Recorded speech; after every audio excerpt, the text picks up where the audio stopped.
यदि परिवार में एकता हो तो कितना बड़ा भी दुख आवे व्यक्ति का बहुत ज्यादा नुकसान नहीं कर सकता है।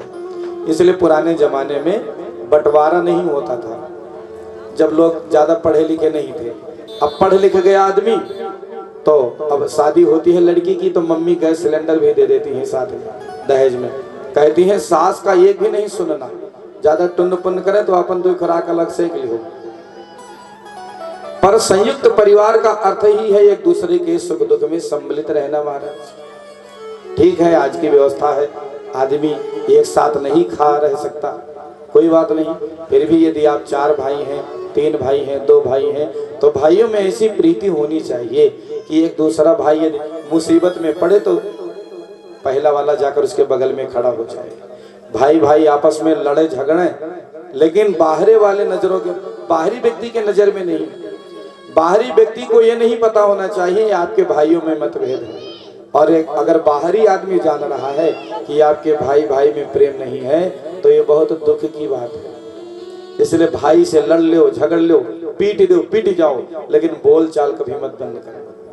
क्योंकि जिस दिन भाई भाई का बोलचाल बंद हो गया भाइयों बहनों, तो सुलह समझौते के सारे रास्ते उसी दिन बंद हो जाते हैं।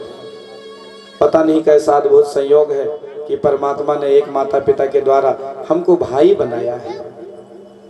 तो भाई भाई में मनमुटाव नहीं होना चाहिए।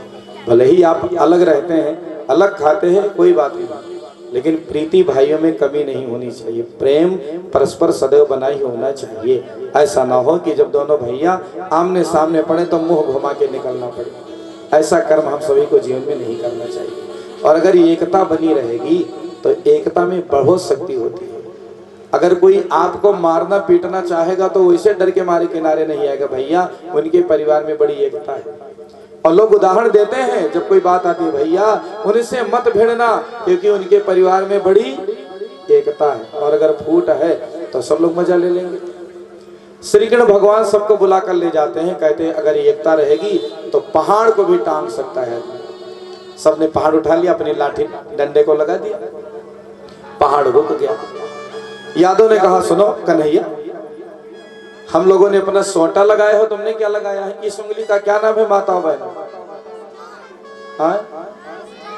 कहानी का हाथी मार कर आए दे हो। इसका नाम है कनिष्ठिका। क्या नाम है? कनिष्ठिका। और इसका क्या नाम है? ये कानी की जेठानी है, इनका नाम है अनामिका। और ये नहुक जेठानी, इनका नाम है मध्यमा। ये सबकी सास है, हाइट छोटी हो गई है, कद। ये तर्जनी। और ये अंगुष्ठ, ये टेढ़े हैं, बुढ़ऊ हैं, बुढ़ापा टेढ़ा हो जाता है, लेकिन इनके बिना कुछ होगा भी नहीं। सब जगह ही नहीं लगते हैं, चाहे जितना आदमी पढ़ लिख गया है। देखो आधार कार्ड का जमाना है तो भी यही लगता है हमारा। प्रतिपदा को पूजन हुआ, द्वितीया को भाई दूज, तृतीया से मेघों ने बारिश शुरू कर दी महाराज। और वह लगातार 9वीं तक पानी बरसाते रहे। कितने दिन हो गए गिनो? तृतीया, चतुर्थी, पंचमी, षष्ठी, सप्तमी, अष्टमी, 9वीं, सप्ताह भर। 1 सप्ताह तक पानी बरसा और वो सारा जल प्रभु की माया से गिरिराज से होता हुआ यमुना जी में पहुंच गया। मेघ परेशान, उनका पानी का कोटा भी खत्म हो गया। तब दौड़े दौड़े इंद्र के पास गए, महाराज हमने बहुत बरसाया पर कुछ बिगड़ा नहीं। इंद्र समझ गया ये कोई सामान्य आदमी नहीं हो सकता। अपने ऐरावत हाथी से इंद्र उतरा है और जाकर के 10वें दिन 10 श्लोकों में परमात्मा से स्तुति करी है। भगवान ने कहा इंद्र पूजा प्राप्त करो, इसमें कोई बुराई नहीं है, लेकिन अभिमान नहीं। इंद्र के अभिमान को दूर करने के लिए भगवान ने लीला रची थी।